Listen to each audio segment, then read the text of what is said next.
Hello everyone, welcome back to my channel. I hope you're all doing well. প্রথমে আপনারা ভিডিওটি দেখুন তারপর বলছি। হ্যাঁ আমি খানকির ছেলে। স্টেশনে আসার পর আমি ক্যান্সেল করিনি, ফালতু কথা বলবি না। এখান দিয়ে যা, নাহলে কানের গোড়ায় দুটো থাপ্পড় মারব। মেরে দিন। এখান দিয়ে যা। কেন ঝামেলা হচ্ছে? এখান দিয়ে যা। সেটা তো বুঝতে পারছি। দেখুন এমনি আমারও সকালে আমার ফার্স্ট রাইড এটা। আমারও ফার্স্ট রাইড, আমি 1.5 কিলোমিটার ঘুরে এসেছি দিদি। ক্যান্সেল করে দিয়েছে তারপর। আরে দিদি আমি ঢুকলাম আর ক্যান্সেল করলাম। আমি ঢুকলাম। নমস্কার সবাইকে, আমি রিয়া। ইদানিং সোশ্যাল মিডিয়াতে আমার যে ভিডিওটি ভাইরাল হচ্ছে সেটা নিয়ে আমি এখন কথা বলতে চাই। কি এতদিন আমি কোনো ভিডিও করিনি, আজ 14ই জুনের ঘটনা, আজ 18ই জুন। আমি কোনো রকম কোনো কিছুতে কোনো কন্ট্রোভার্সিতে আমি আর জড়াতে চাইনি, কারণ কি জানতাম কি আমার ভুল, আমার গালাগালিটা দেওয়াটা উচিত হয়নি। সেটা যেই পরিস্থিতিতেই আমি দিই না কেন, গালাগালিটা দেওয়াটা আমার উচিত হয়নি, যেটা আমি পরে রিয়েলাইজ করি। এবং আমি এটা মেনশন করতে চাই, আমি একবার নয়, আমি দুবার তার কাছে ক্ষমা চেয়েছি। একবার আমি পুলিশ স্টেশনে গিয়ে তার কাছে ক্ষমা চেয়েছি। একবার যখন আমার বাড়ির সামনে প্রায় 150-200 জন লোক জমা হয় তখন আমি সরি চেয়েছি। তো তারপরেও ভিডিওটি এমনভাবে সার্কুলেট হতে থাকে কি মেয়েটি এতটাই অ্যাটিটিউড, এতটাই ডেসপারেট কি এখনও পর্যন্ত মেয়েটা ক্ষমা চাইলো না, মেয়েটা কোনো কিছু বলছে না, বা মেয়েটা এই, মেয়েটা ওই, মেয়েটা হ্যান ত্যান, বিভিন্ন রকমের ভিডিও ভাইরাল হতে থাকে, আমাকে নিয়ে মিমস তৈরি হতে থাকে, আমাকে নিয়ে সোশ্যাল মিডিয়ায় অনেক কিছু আমি দেখেছি। যাই হোক, যেটা সবাই দেখেছেন।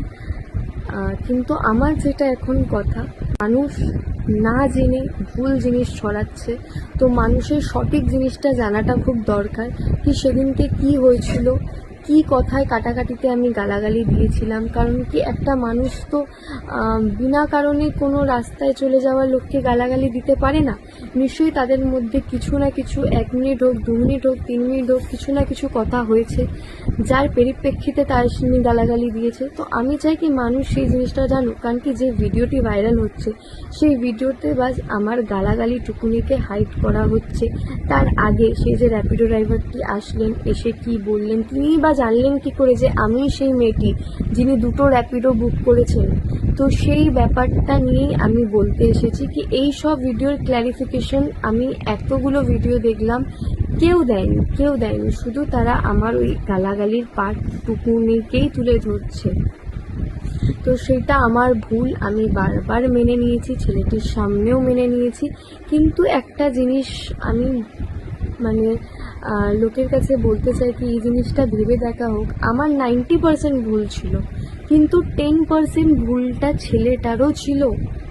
যেই ছেলেটিকে আমি ক্যান্সেল করে দেওয়ার পরেও তিনি আমার বাড়ির কাছে এসে আমাকে কোয়েশ্চেন করতে থাকে। আজ আমাদেরকে যখন র্যাপিডো, উবের, ইনড্রাইভ এই সমস্ত অ্যাপ যখন ক্যান্সেলের অপশান দিয়েছে, আমি যখন ক্যান্সেল করে দিয়েছি, তারপরে সে আমার বাড়িতে এসে আমার লোকেশনে এসে সে কি করে আমাকে কোয়েশ্চেন করে কি কেন ক্যান্সেল করলেন। তাহলে ক্যান্সেলের অপশানটা উঠিয়ে দেওয়া উচিত। যে যখন যেই র্যাপিডোকে বুক করবে, যত টাকার ফেয়ারে বুক করবে, সেটা 40 টাকা হলে সে কেউ আমার কাছে 70 টাকা দাবি করবে না। সেই হিসাবে তাহলে রাখা উচিত অ্যাপটাকে। আজ আমি যেমন ক্যান্সেল করেছি, তেমন তো বিভিন্ন র্যাপিডো ড্রাইভার যারা রেগুলার আমাদের বুকিং নিচ্ছে, নিয়ে আমি 2 মিনিটে আসছি, 3 মিনিটে আসছি, আমি অমুক জায়গায় আছি, এসে 2 মিনিটের রাস্তা তারা 10 মিনিট লাগায়, এমনকি 10 মিনিট পরে তারা ক্যান্সেল করে দেয়। তো সেই অপশানটাও তাদের দেওয়া উচিত না? এরপর অনেকে বলবে কি আমি 2টো অ্যাপ রেখেছি। তো 2টো অ্যাপ রেখেছি, সেটা তো আমার মনে হয় না আমার কোনো অপরাধ। 2টো অ্যাপ যখন সেপারেট, 2টো অ্যাপের যখন কনসেপ্ট আলাদা, তখন আমি 2টো অ্যাপ রাখতেই পারি। আমি 2টো অ্যাপ বুক করেছি, বুক করে আমার যেটা ডিস্টেন্স ভালো লেগেছে, আমার যেটা মনে হচ্ছে কি আমি তাড়াতাড়ি পৌঁছাবো, আমি সেটাকে রেখে বাকিটাকে আমি ক্যান্সেল করে দিয়েছি। তাও আমি 5 মিনিট আগে, 5 থেকে 7-8 মিনিট হয়তো, আমার ঠিক মনে নেই, তো আমি ক্যান্সেল করে দিয়েছি।